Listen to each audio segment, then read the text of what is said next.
Hi everyone, this is Dana Lamru. Welcome back to Continuing the Care and welcome to Nutrition Month. March is Nutrition Month every year, and this year, 2021, we are focusing on finding your healthy. If you have a look at my Instagram posts, you'll see a number of questions and factors that are certainly part of healthy eating that maybe you hadn't thought about before, so be sure to have a look. I also want to give a little hat tip to my colleague Jenelle in Ontario, who has a side business making dietitian swag. And so you can see this is the shirt that I purchased. And the crazy awesome part is that she is going to be donating the proceeds towards food banks across Canada from all of the proceeds that she makes off her t-shirt sales. So thank you, Jenelle. That's a really awesome project.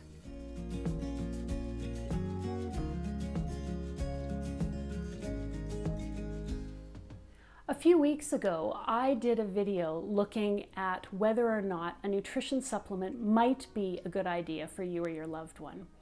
So I thought I would follow that up. Let's assume that for you or your loved one, a supplement is appropriate. The next obvious question becomes, which supplement do I choose? Because if you've ever gone into a grocery store or a drugstore, there's a whole wall of nutrition supplements with additives, flavors, a few gimmicks, and it can be pretty overwhelming to look at that wall.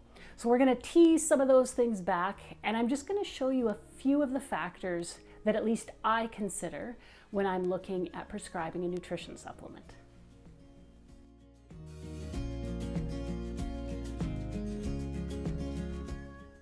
As we begin, I have a caveat and a concept that I need to present. First, the caveat, as always, this is not individualized medical advice. You have specific medical issues and preferences and other factors that really need to be considered in finding the supplement that's best for you. What I'd like to do today is talk about broader concepts and what goes on in a dietitian's mind, or at least this dietitian's mind, when I am trying to order a supplement for someone. Now the concept. An important concept to understand for today is one of nutritional density. So you'll notice I've got some supplements behind me. These are from two of the major companies, at least in Alberta, Canada, where I live. So that's Abbott and Nestle. And their products are both good and both equivalent. I'm not endorsing, but I'm not endorsing because I've used them with success. So just to give you an idea, this is Boost Fruit Beverage. This is Ensure, the equivalent product would be Boost. This is Ensure Plus Calories, the equivalent Boost product would be Boost 1.5. And then we have Resource 2.0, and the equivalent product would be 2Cal HN. Nutrition density, if you can imagine having a Dixie cup of each of these, so an equivalent volume of any of these supplements. If you started with the ones down here, these are lower in calories, lower in protein, lower in the nutrition in that volume. As we move up this gradient, there is more nutrition, more calories, more protein. So just as an example, Ensure, let's call that 100%. Ensure and Boost are the ones that are most commonly used, or at least they seem to be in the community. So let's call that 100% of nutrition density. This product would then be 150% nutritional density. This one would be about 200% nutritional density. So hopefully that concept makes sense because it's important in what I'm about to say. As I said, for most people in the community, they would tend towards a product like Ensure or Boost, 100% of a supplement. Now in long-term care, when we're dealing with people who have lower appetites, can usually eat less, I often start with a slightly more nutritionally dense product like Ensure Plus Calories or Boost 1.5 because I already know that my residents often have trouble with large volumes of food and fluid. So this is usually where I start.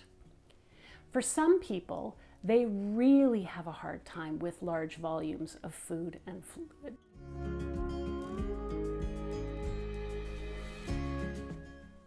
For people living in the community, often they will start with a product like Ensure or Boost. So that's the one right down here. That's 100% nutrition density if we're going to give it a relative value, and it works really well. In long-term care, because a lot of my residents already are struggling with volumes of food and fluid, I actually start a little higher up in nutrition density at about 150%. So that's with Ensure Plus Calories or Boost 1.5. And this often works very, very well. A small Dixie cup 2, 3, sometimes 4 times a day, and that will be enough extra calories to help someone maintain or even gain their weight. But occasionally I have residents that really struggle with volumes of food and fluids, and so I need to give them something even more dense, such as Resource 2.0 or 2Cal-HN. This is incredibly nutritionally dense, 200% compared to Ensure and Boost. The struggle with something like this, though, is that it's dense, meaning it's also extremely rich, very much like whipping cream. So whereas the ones down here are more like a milkshake, the ones up here are more like whipping cream.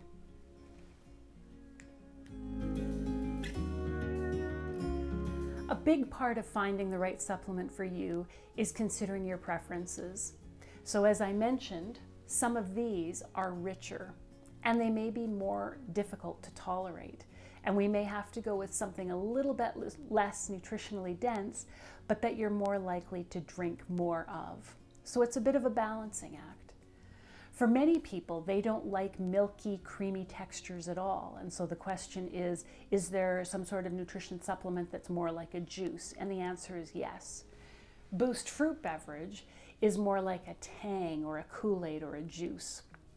You'll notice, though, that it's also lower on the nutrition density gradient.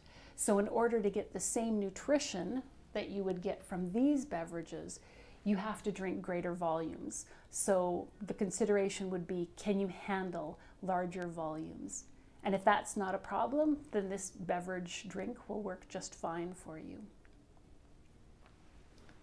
One thing to say about supplements generally is that they can be quite expensive. And for some people that's not a concern, but obviously for others it is. So I also do try to work with people, especially if we're looking at lower levels of nutrition density drinks, things like Ensure Boost, even Ensure Plus. If there are ways that we can do that through food and through fortifying other foods or beverages, we can also look at that as a possibility instead of a nutrition supplement.